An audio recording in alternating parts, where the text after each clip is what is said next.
Hello guys, আসসালামু আলাইকুম। কেমন আছেন সবাই? আশা করছি যে যেখানে আছেন আল্লাহর রহমতে ভালো আছেন। আমিও আলহামদুলিল্লাহ ভালো আছি। তো চলে আসলাম খাসির মাংসের একটা রেসিপি নিয়ে, খুব সহজভাবে দেখাবো। তো এটা আমি কীভাবে রান্না করব, তো আপনারা সাথে থাকলে নতুন আপনারা শিখে নিতে পারবেন। এটা রসা বোনা করব আমি মাংসটা। তো অনেকে হয়তো খাসির মাংস, ভেড়ার মাংস খেতে পারেন না গন্ধর জন্য। তো আমি যেভাবে রান্না করব ওইভাবে যদি আপনারা রান্না করে খেয়ে নেন তাহলে কিন্তু গন্ধ ছাড়াই খেতে পারবেন, গন্ধটা লাগবে না খাসির মাংসটা। তো আমিও খাসির মাংস, ভেড়ার মাংস এগুলো খাই না, তবে ঘরে যেভাবে আমি রান্না করে দিই তো ওইভাবে আপনাদের সাথে শেয়ার করব আজকে। তো আমার সাথেই থাকুন। তো এই যে খাসির মাংসগুলো ধুয়ে নিয়েছি সুন্দর করে, পরিষ্কার করে। তো আপনারা যারা খাসির মাংস খেতে পারেন না, ভিনিগার দিয়ে ধুয়ে নেবেন মাংসটা, তাহলে গন্ধটা চলে যাবে। আর না হলে লেবুর রস দিয়ে ধুয়ে নেবেন ধোয়ার আগে।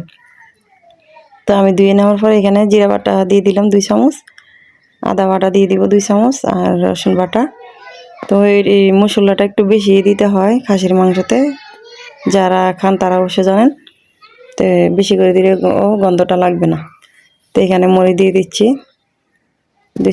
2 চামচের মতন আর কি। একটু ঝাল ঝাল রসা বোনা করলে কিন্তু খেতে ভালো লাগে, পরোটা রুটি দিয়ে, ভাত দিয়েও। আর দিয়ে দিলাম 1 চামচ হলুদ গুঁড়ো, এখানে 2-3টা তেজপাতা, আর দিয়ে দিলাম এলাচ, দারচিনি।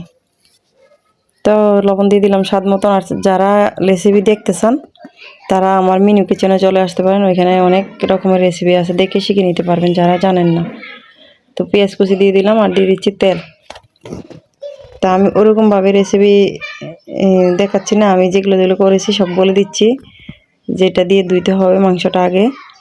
আর আপনারা চাইলে আমার মিনু কিচেনে যায় অনেক রেসিপি আছে, ওইখানে দেখতে পারবেন। এখানে 1200 ভিডিও আছে, আমার রেসিপি দেওয়া আছে। তো আপনারা চাইলে এখানে নতুন আপুরা শিখে নিতে পারেন। আর নতুন আপু তারা যারা রেসিপি শিখতে চান বা জানেন না কোনটা কীভাবে রান্না করতে হয় আমাকে বলতে পারেন। তা আমি চেষ্টা করব আপনাদের সাথে শেয়ার করার জন্য রান্না খুব সহজভাবে। তো এই যে এখন এগুলো হাতের সাহায্যে ভালো করে মেখে নিতে হচ্ছে।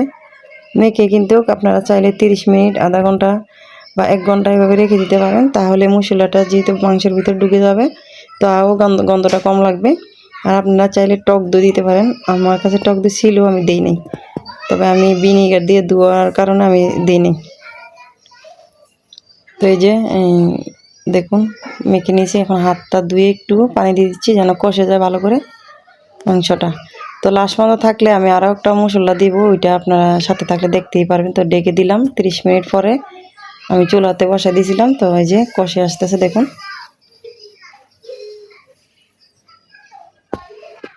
এই যে এখন নেড়ে ছেড়ে দিব।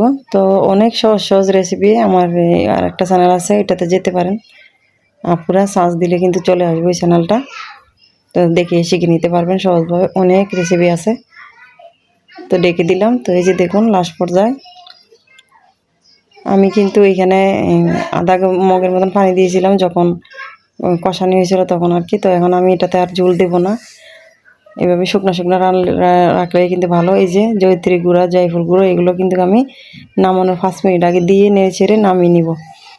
এই মাংসটা খেতে আপনারা পরোটা রুটি দিয়ে যে এত ভালো লাগে, আমাদের ঘরের সবাই খেয়ে তো খুব মজা বলে।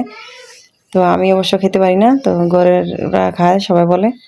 তো এই যে আপনাদেরকে দেখাচ্ছি 3 মিনিট পরে, দেখুন কত সুন্দর কালার আসছে, আর খেতে খুব ভালো লাগে কিন্তু রুটি পরোটা। সবাইকে অনেক অনেক ধন্যবাদ, ভালো থাকবেন, আল্লাহ হাফেজ।